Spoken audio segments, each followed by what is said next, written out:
APLD stock analysis and APLD stock prediction. So in this 1-minute video, I'm going to show you exactly what I'm going to do in trade. I'm the only guy in this space with 40,000 videos made. It's 42 already. It's taken me 5 years to come to this place, but at least I've seen what's making me money and what's not.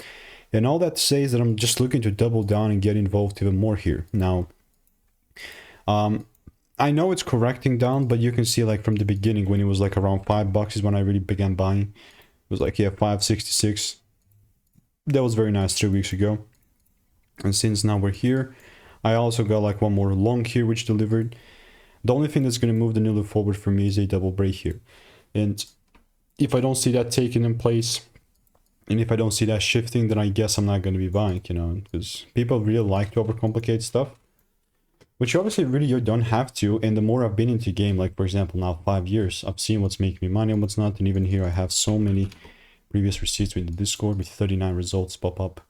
But if you do want to learn how I'm making 5-10K from my trading, click the first link in the description and get my free emails.